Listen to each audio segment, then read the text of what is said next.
बिस्मिल्लाहिर्रहमानिर्रहीम। अस्सलाम वालेकुम।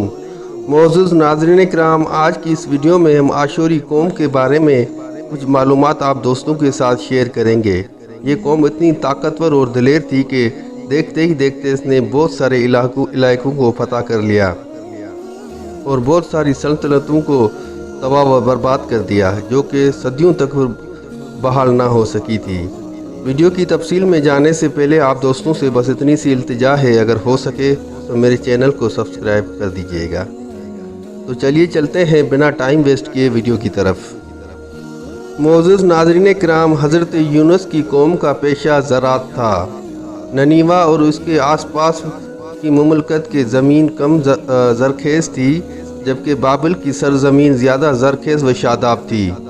भूख और मुफलसी में इंसान वो कुछ कर जाता है जिसका उसने कभी तस्वर भी नहीं किया होता और जो उसको नहीं करना चाहिए था। आशूरी कौम ने अपनी गुज़र औकात के लिए लूट मार को अपना पेशा बनाकर माल बनाना शुरू कर दिया।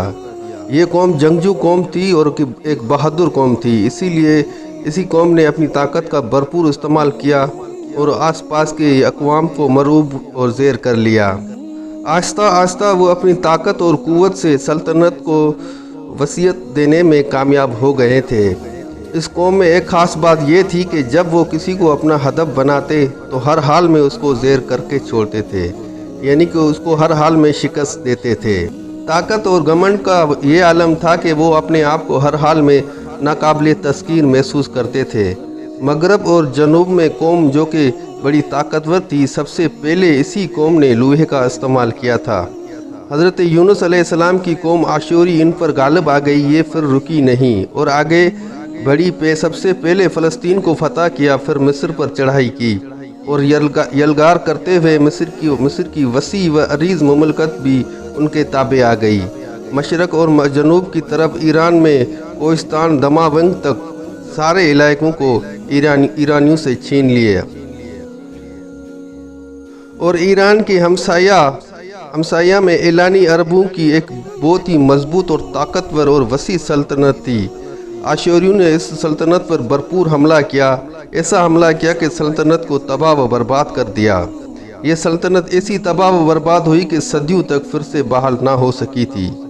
हज़रत यूनुस अलैहिस्सलाम की कौम ने वक्त को बरसों में और बरसों को 12 महीनों में तकसीम करने का काम भी इसी कौम ने सर अंजाम दिया था।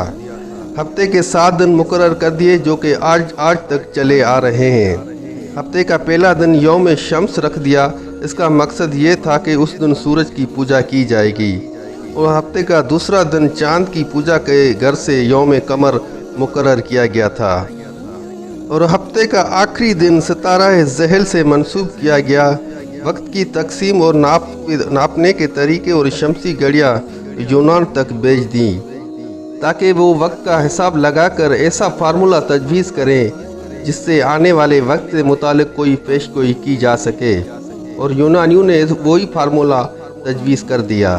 नाज़रीन किराम, ये थी आज की छोटी सी मालूमाती वीडियो। उम्मीद करता हूँ आप दोस्तों को ज़रूर पसंद आई होगी।